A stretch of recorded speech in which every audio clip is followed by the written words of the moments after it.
Long before the gleaming towers of today, there was another Singapore. It was a world cloaked in emerald green and veiled in the morning mist. This was Temasek, the sea town. Imagine a landscape almost lost to time. Dense, impenetrable rainforests crowded the island's heart, a symphony of unseen life. The air was thick with the scent of damp earth, blooming orchids, and the distant salty tang of the sea. Cicadas buzzed in a relentless, high-pitched chorus, a sound that rose and fell with the oppressive heat of the day.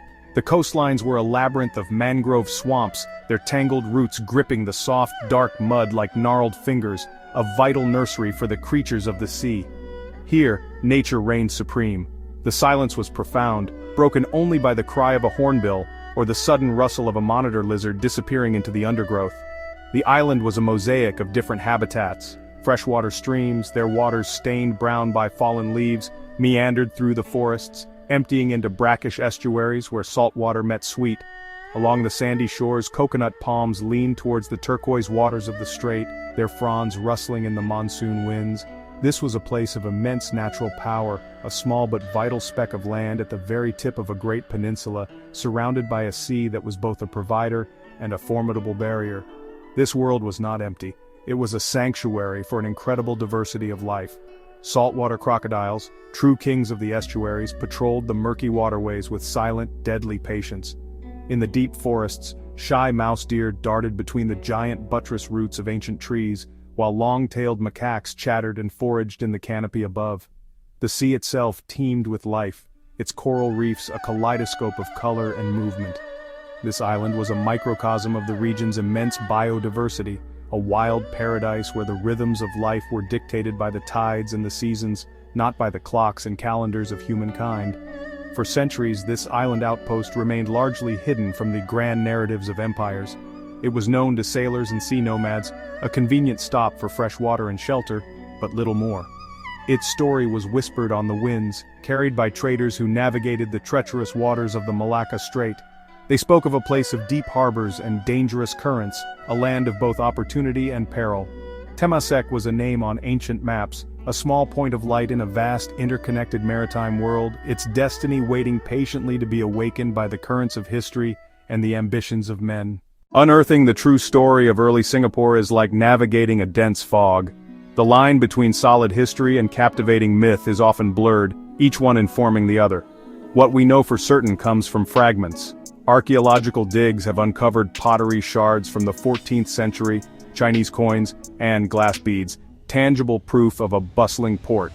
These artifacts tell a story of a thriving settlement connected by sea lanes to the great empires of China and India. Historians believe Temasek was a vassal state paying tribute to the powerful Srivijayan Empire based in Sumatra, and later the Majapahit from Java. It was a small but strategic piece in a much larger geopolitical puzzle. Yet where historical records fall silent, local legends rise to fill the void. These tales speak of a land imbued with mystical power. One such story tells of the fearsome sea monster, the Garuda, said to guard the Singapore Strait, its massive wings capable of stirring up typhoons to swallow ships whole. Another legend whispers of Badang, a fisherman of superhuman strength who could uproot entire trees with his bare hands. He is said to have hurled a great stone from the island's shore far into the mouth of the Singapore River. This rock, the Singapore Stone, though later destroyed, bore an ancient, undecipherable inscription, a tantalizing clue to a past we may never fully understand. These myths were more than just bedtime stories. They were a way for early inhabitants to make sense of their world. They explained the unpredictable nature of the sea, the dangers of the jungle, and the island's unique position. The legends provided a cultural identity, a shared history for the diverse people who came to call this place home. The Orang Laut, or Sea People, who were the island's earliest inhabitants, had their own rich collection of folklore tied to the spirits of the winds and tides. For them, the island was not just land, it was a living, breathing entity, with its own moods and its own soul, deserving of respect and reverence. So we are left with two parallel narratives. One is a story of trade, politics, and pottery, pieced together by meticulous scholars. The other is a vibrant tapestry of heroes, monsters, and magic, passed down through generations of storytellers. To truly understand the origins of Singapore, one cannot exist without the other. The historical facts provide the skeleton, the framework of the past. But it is the myths that give it flesh and blood, that breathe life and meaning into the silent artifacts, allowing us to feel the wonder and fear of those who first looked upon this island shore. The most enduring of all Singapore's origin stories is that of a prince from a distant land. The tale, recorded in the Malay annals, begins in the powerful kingdom of Palembang in Sumatra. Here lived a handsome and adventurous prince named Sang Nila Utama. One day, while hunting on the nearby island of Bintan, he climbed a great rock and gazed across the sea. In the distance, he saw an island with a beach of sand so white it looked like a sheet of fine cloth. His chief minister told him it was the island of Temasek. Filled with the desire to see this beautiful place for himself, the prince decided to set sail immediately. The journey, however, was not to be a simple one. As his fleet crossed the strait, a terrible storm erupted from a clear sky.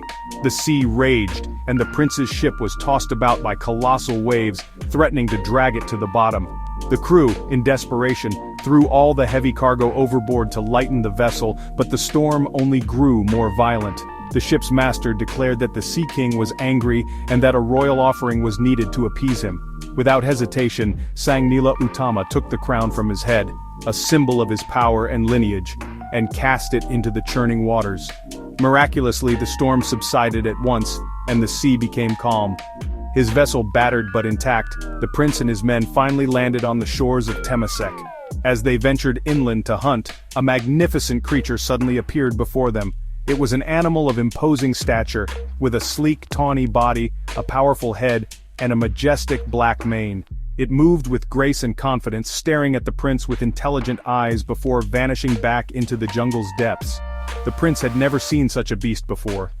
He turned to his chief minister, who, having heard tales from travelers, identified it as a lion, a symbol of good fortune and great strength. Believing this encounter to be a powerful omen, a sign that he was destined to build a great city on this land, Sang Nila Utama made a momentous decision. He would not return to Bintan. He would stay and found a new kingdom here, on the very spot where he had seen the majestic beast. In honor of the creature that had greeted him, he named his new settlement Singapura, from the Sanskrit words Simha, meaning lion, and Pura, meaning city. And so the Lion City was born, not from a strategic plan or a political decree, but from a prince's adventure, a terrifying storm, and a fateful, almost mythical encounter with a noble beast. Following its legendary founding, Singapura quickly grew from a small settlement into a vibrant and cosmopolitan port. Its true power lay not in its size, but in its location. The island sat at the southern entrance to the Malacca Strait, a natural choke point on the lucrative maritime route that connected the great civilizations of the East and West. Every ship laden with Chinese silks, Indian spices, or Arabian incense had to pass its shores. This strategic position made Singapore an essential node in a vast network of global trade, a place where fortunes could be made and diverse cultures would inevitably meet and mingle. Life in 14th century Singapore was, honestly, a sensory explosion. Imagine walking through its bustling settlement near the river mouth. The air would be thick with a cacophony of languages, Malay, Javanese, Tamil, and various Chinese dialects, all competing with the sounds of merchants haggling and craftsmen at work. The smells would be just as varied, the sharp aroma of cloves and nutmeg from the Spice Islands, the earthy scent of drying fish, the fragrance of sandalwood, and the smoke from cooking fires preparing 100 different dishes. It was a place of constant motion, a magnet for sailors, traders, artisans, and adventurers from across the known world. The people who called Singapore a home were as diverse as the goods they traded. The indigenous Orang Laut were masters of the sea, serving as skilled navigators and protectors of the port. Malay nobles, followers of Sang Nila Utama, formed the ruling class, establishing a royal court and a system of governance. They lived alongside Chinese traders who brought ceramics and silks, Indian merchants who offered textiles and precious stones, and Javanese envoys representing the powerful Majapahit Empire. This multicultural society was not always harmonious. It was a frontier town prone to disputes and power struggles, but it established a pattern of coexistence that would define the island for centuries to come. This golden age, however, was fragile. Singapore's strategic importance made it a coveted prize for rival regional powers. It was caught in a tug-of-war between the expanding Siamese kingdom to the north and the mighty Majapahit Empire of Java to the south. Historical accounts suggest the port was attacked and eventually sacked towards the end of the 14th century. The settlement was burned, and its last king, Parameswara, fled north to eventually found a new, even more powerful trading empire in Malacca. Singapore fell back into obscurity, its bustling port returning to a quiet fishing village, its epic story once again submerged beneath the jungle's green tide, waiting to be rediscovered. Today, the Singapore of gleaming skyscrapers and meticulously planned cityscapes seems a world away from the misty jungles of ancient Temasek. Yet the echoes of that distant past resonate powerfully in the identity of the modern nation. The story of Sang Nila Utama and the lion is more than just a historical footnote. It is the foundational myth of the country. Every school child learns the tale, and the lion, the Singa, has become the nation's most potent symbol. It is not just a name but a representation of the qualities Singapore aspires to embody: courage, strength, and resilience in the face of adversity. This myth provides a sense of shared origin for a nation of immigrants. The Merlion, a modern icon with the head of a lion and the body of a fish, is a perfect embodiment of this blend of history and legend. Its fish-like body pays homage to the island's ancient beginnings as Temasek, the humble fishing village and sea town. Its lion head proudly recalls the founding legend of Singapore. This hybrid creature standing guard at the mouth of the Singapore River tells the nation's story in a single powerful image. It acknowledges the island's deep maritime roots while celebrating the bold, forward-looking spirit of the lion. It is a constant physical reminder that the present is built upon the foundations of the past. Furthermore, the historical reality of ancient Singapore as a multicultural trading hub continues to shape the nation's character. The idea of being a crossroads, a place where different cultures, ideas, and commerce converge, is central to Singapore's modern identity as a global financial center and a hub for innovation. The early port's success depended on its openness to the world and its ability to manage diversity. This legacy informs Singapore's contemporary policies on multiculturalism and its deep engagement with the global community. The spirit of the 14th century port, with its noisy, chaotic, and vibrant mix of peoples, is alive and well in the hawker centers and business towers of today. Ultimately, the story of Temasek and the founding of Singapore is a powerful narrative of transformation. It is a tale of how a small, seemingly insignificant island became a place of destiny. It teaches that geography is not fate, and that a strong vision can create a thriving reality from the most unlikely of beginnings. Whether one focuses on the historical evidence of a strategic port or the inspiring legend of a prince and a lion, the message is the same.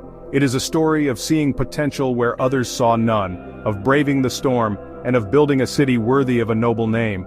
This enduring legacy, a blend of verifiable fact and inspirational myth, continues to fuel the lion's roar.